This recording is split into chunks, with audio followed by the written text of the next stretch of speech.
Бүгін міне Тереңкөл ауданынан, Тереңкөл ауданының орталығы мына жер.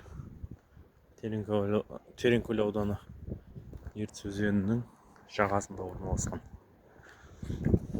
Алды тағы видеолар түсіремін, барлық обзор болған. Ертіс өзені жағасында орналасқан.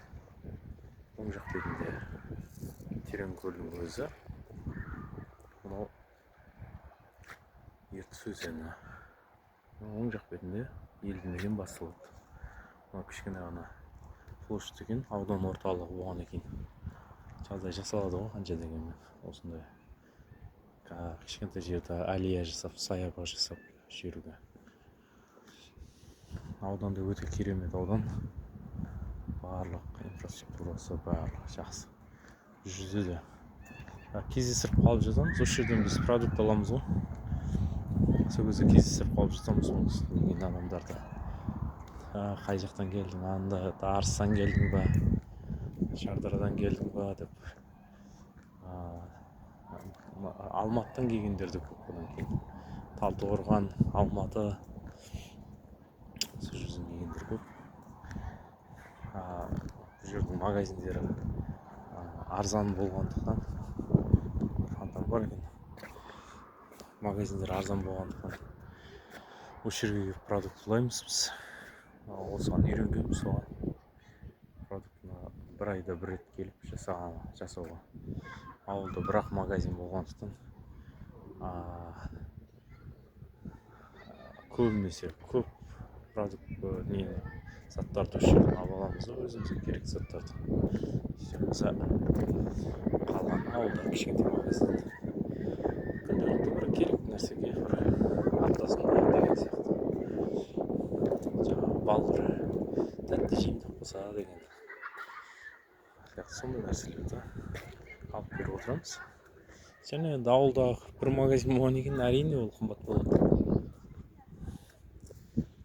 Сондай міне әдемі. Ертіс өзені әдемі. Жазында келіп шомылған кездеріміз болған. Бірақ алысқа шомылуға болмайды. Қауіпсіздік ережесін сақтау керек. Ағысы қатты.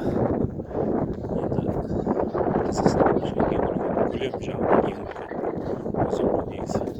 Сырдария ең ұзын өзен көлем жағынан. Сондай мен енді Павлодарға бар жатырмын. Жолдан арнайы осы видео түсіріп, видео түсіріп кетейін деп. Осы ауданнан да жақсы аудан болғандықтан видео түсіріп кетейін дедім. Ондай кішкентайлар да бар екен, екі жайылар. Бұл жақта одан кейін Тополя дейді ма? Сол ағаш көп. Орысша ғой, орысша бізге айтқан осы Тополя ағаш деп. Қазақшасын білмейсің де, орысшасын айтасың ғой ағаштың.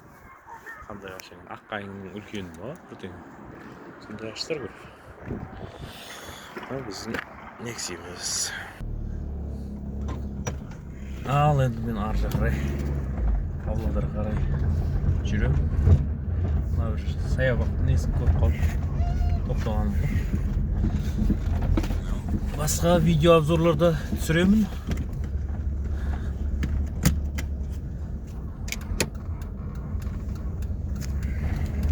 Мынау негізі главный дегенде орталық көшелердің бірі болып есептеледі Тереңкөл. Өйткені осы жерде осы көшеде акимат, почта, халық банк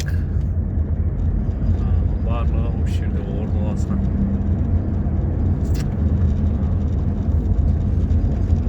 Магазиндері де осы қатарларға келеді. Базарда бар, кішігірім өзіне сай.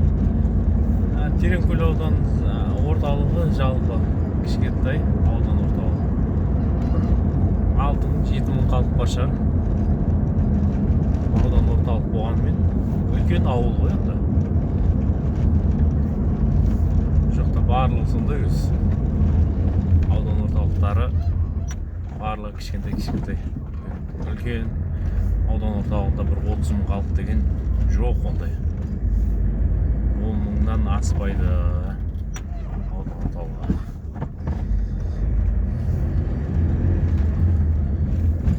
Өйткені халық қас бүкіл аудан бойынша осы Тереңкөл ауданы бір 20 мыңдай ма сондай аудан бойынша халқы. Железин ауданы бір 16 мыңдай ма сондай. Жалпы аз ғой.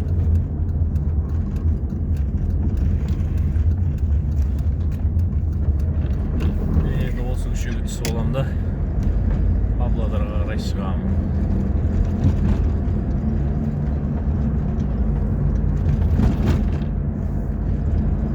Қазір осы жерде больницасы бар. Осы больницадан өткеннен кейін тағы бір светофордан шығып кетеміз.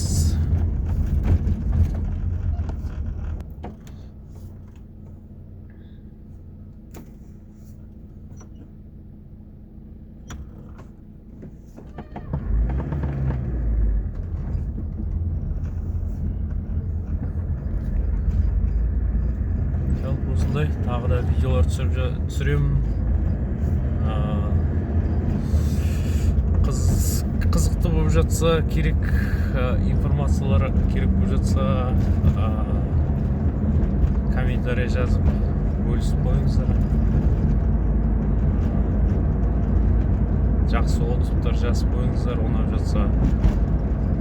Мен шабыттан тағы да басқа аудандарда, басқа ауылдарда түсірейін. Осылай жолымда кездескен деген сияқты арнайы кіріп, негізі мұның ар жағында айналма жолы бар. Павлодарға қарай біздің ауданнан өткен екен. Павлодарға қарай айналма жолы бар. Шетке қарай кеттік. Бұл жерде де оңтүстіктің кеңдерге арнап үйлер салады, жаңа үйлер. Салған осылай. Қаншалықты бос емес екен білмейді екен, бірақ аудан жақсы. Бос жұмыс орындары келіп жұмыспен қамту орталықтарына сұрау керек. Мен онда жұмыс істемеймін ғой. Айта алмаймын бос жұмыстары. Бірақ бос жұмыс орындары көп негізі. Жағдай кішкене жасайды жағдайыңды. Сол келіп жұмыс істеу керек қой жалпы. Тірлік істеу керек. Соған байланысты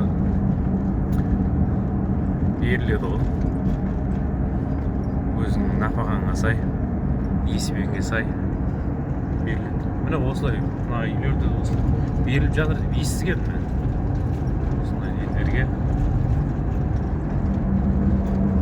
Кеңдерге көпбалалы деген сияқты.